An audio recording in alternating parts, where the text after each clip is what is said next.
好，大家好啊！我哋今日咧就會講辛棄疾嘅青玉碗元夕嘅。我哋咁首先啊，青玉碗咧係個詞牌嚟嘅。咁咩係詞牌咧？好快我哋又講一講咯。詞牌就係決定咗詞嘅字數啦、句數啦、聲律啦、押韻等等嘅。咁可能有啲同學會問：碗食嘢嗰啲碗，其實真係㗎，係一種矮腳嘅托盤嚟嘅。美人贈我錦繡段，何以報之青玉碗？咁個詞牌就係出自喺嗰一句嘅名句度嘅。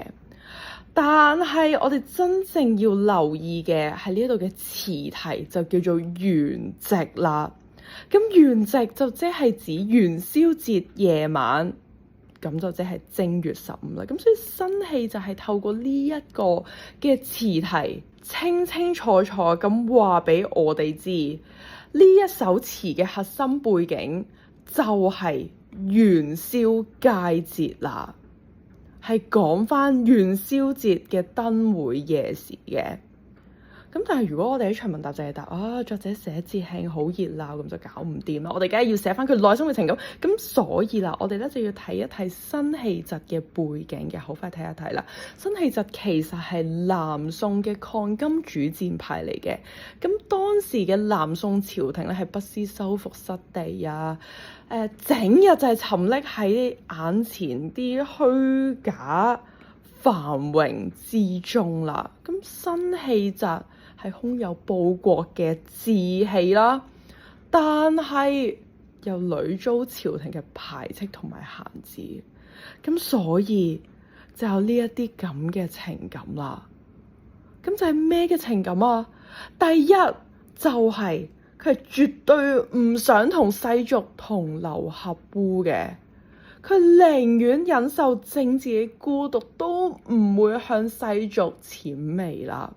咁第二啦，就係空有抗金抱負，但係無法實現嘅深沉孤憤啦。咁有住呢一個核心概念咧，其實你就會即刻明咗，佢就係透過描寫呢一啲，記住係元宵佳節啊嚇，好熱鬧嘅節慶景象，去反襯翻。一陣我哋會去講一講嘅，但係主要其實成篇詞係用咗反襯嘅，反襯一位遠離喧囂、甘於寂寞嘅那人，去抒發翻啱啱講過嘅，係咁提自己咯。第一個嘅情感，不願與世俗同流合污啦，孤高傲世嘅節操啦，同埋第二係啲乜嘢啊？就係因為抗金抱負無法實現而產生嘅孤憤之情啦。咁記住呢個宏觀嘅情感，我哋即刻由上篇嘅第一句開始拆解咯。好啦，首先我哋上住嚟睇東風夜放花千樹。咁其實呢一度咧就係解乜嘢咧？東風其實即係解春風嘅啫，春元宵夜裏入面嘅春風啦，吹開咗嘅花燈，花就係用咗借喻嘅手法表達係花燈嘅。吹開嘅花燈啦，好常考㗎嚇呢一個嘅 table， 咁所以一定要留意嘅。呢一篇詞就係用咗大量嘅比喻手法啦，同埋少少嘅借代嘅。花千樹，千樹就好似千樹繁花同時綻放啦，更加吹落咗無數如雨點般密集嘅煙火啦，咁星星又係用咗一個借喻嘅手法去代表煙火煙花嘅，啱唔 OK？ 煙火就係個星星啦，好似雨點般密集啦，所以就係無數雨點般密集嘅煙火啦。因為你諗下落雨係咪就係好多無數咁樣啦？咁所以咧，如雨咧呢一度咧就係用咗明喻嘅，因為雨就真係好似好像咁樣嘅，咁所以呢一個雨咧就係用咗明喻啦。咁星同雨嘅本體都會係煙花嘅。咁所以你見到咧，辛棄疾係描寫得好靚嘅。元宵節係正月15啊嘛，咁當時仲係初春咧，本身啲樹咧應該會係枯萎晒嘅，但係因為元宵節，朝廷啊、百姓啊，就將啲花燈掛晒喺啲枯樹上面啊，就好似呢一條片咁樣啦。咁所以作者就用咗花千樹呢3個字嘅，係咪即係好有畫面咁？仲有星如雨啦，啲煙火好似雨咁樣，又係好似條片咁樣啦。將靜態嘅花描寫成為動態嘅夜火啦。咁所以你就會見到佢係成功渲染到燈火鋪天蓋地、燦爛繁華嘅壯觀景象啦。好，再嚟咯，寶馬雕車香滿路，咁啊即係達官貴人坐嘅華麗嘅馬車車輛啦，佢哋衣品嘅香氣啊，喺成條路上係留低咗陣陣嘅香氣啦。咁都暗示咗遊人咧係非富則貴嘅。鳳簫聲動，玉壺光轉，一夜魚龍舞。咁啊，即係簫笛呢啲咁嘅樂器咧，係四處響奏嘅。玉石般晶瑩嘅月亮就流轉住光芒啦。成晚啊，整夜啊，都有魚燈、龍燈喺度翻騰起舞啦。好啦，咁首先啊，呢一句係用咗對偶嘅，鳳聲簫動對應住玉壺光轉。咁玉壺咧，亦都係用咗借喻去表達翻冰清玉潔嘅月亮嘅。咁點解呢度寫畫花燈呢？因為有啲學者都會話玉壺其實係指花燈嘅，但係大部分我哋咧都係指翻呢個明月啦。咁魚龍又係代表咗啲乜嘢呢？就係借喻去表達翻彩燈同埋啲百戲表演嘅，咁就成功動態描寫，成集都係動態描寫嚟㗎啦，自己去寫翻低佢，用咗個動態描寫嘅，就係描寫翻遊行隊伍同埋花燈舞動時嘅靈動神態同埋熱鬧氣氛啦。咁呢個去大概記一記就可以嘅，但係最重要係啲修辭手法啦。咁所以你見得到相片其實就係描寫咗元宵節，再嚟下，記住係個時間係元宵節嘅。元宵節嘅夜晚係滿城煙火燦爛，豪車遊客川流不息，歌舞樂聲喧天嘅繁華熱鬧景象啦。咁講完相片，講完上面嘅修辭手法，我哋再繼續嚟一嚟個下片咯，亦都係第一句就係用咗個借代啦。咁你亦都可能會問，借代同借喻點樣分啊？咁我哋又要好快提一提呢一條片啦噃。咁本身熟嘅就可以飛咗呢條片佢啦。究竟 A、B 呢兩句邊句係借代，邊句係借喻呢？好多小學同學仔，even 中學嘅同學仔都會分唔到嘅。咁所以我哋用呢條片去講一講啦。首先我哋學咗咩係借代先？借代就即係借我哋睇到嘅嗰個部分特徵去代替嗰樣嘅事物嘅。就好似我哋嘅第一句咁樣，老人家係咪通常會有啲白頭髮㗎？咁我哋係見到啲白頭髮㗎嘛，咁我哋就借老人家嘅白頭髮去代替老人家啦。又或者第二個咯，見到星星我哋會見到啲光點㗎嘛，咁光點就係星星嘅部分特徵啦。咁我哋就借嗰啲光點去代替星星嘅。又或者好似第三句咁樣啦，媽咪嬲嗰陣時係咪會緊皺個眉頭㗎？我哋就借緊皺嘅眉頭去代替嬲嘅媽媽啦。一定要記住，我哋係唔會用似嘅呢一個字嘅。我哋唔會話老人家好似啲白頭髮，我哋唔會話啲星星好似光點，我哋唔會話嬲嘅媽咪好似緊皺嘅眉頭嘅。相反喺左下嘅借喻入面，我哋就會 feel 到有像嘅感覺啦。喺第一句入面，我哋可以將老人家比喻為蒼老嘅古樹，但係我哋見唔到棵樹喺個老人家身上嘅。又或者第三句啦，我哋可以將生氣嘅媽媽比喻為母獅，但係我哋見唔到一個獅子喺個媽媽身上嘅。所以就翻嚟一開始嘅嗰兩句啦，究竟邊一句係借代，邊一句係借喻呢？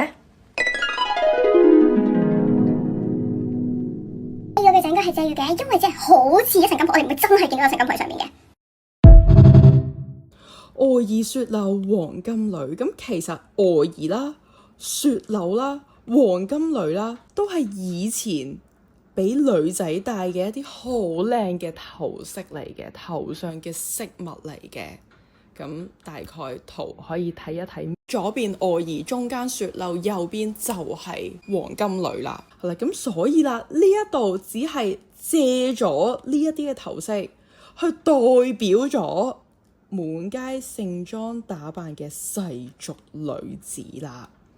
咁世俗呢，咁其實佢又冇講嘅，但係透過全篇嘅文章，一陣你就會見到，其實佢就係想反襯翻嗰個乸人啦。咁所以呢一紮嘅女子呢，其實就係一啲世俗嘅女子嚟嘅，因為佢主要係想透過呢啲咁繁複奢華嘅衣着裝飾啦，去烘托翻世俗庸人趨炎附勢、沉溺於浮華狂歡嘅動態，反襯翻我哋一陣講嘅乸人啦。好啦，佢哋笑語盈盈暗香去，佢哋一路上歡聲笑語。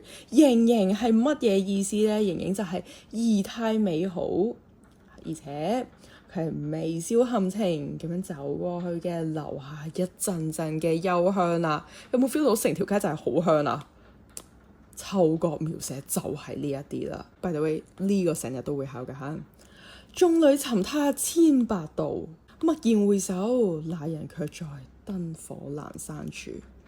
眾裏尋他千百度咧，就即係我喺喧鬧嘅人群嘅人眾入面揾佢揾咗千百次啦，揾咗佢千百度，度咧就即係回，即係次數嗰個回啦。千百次啊！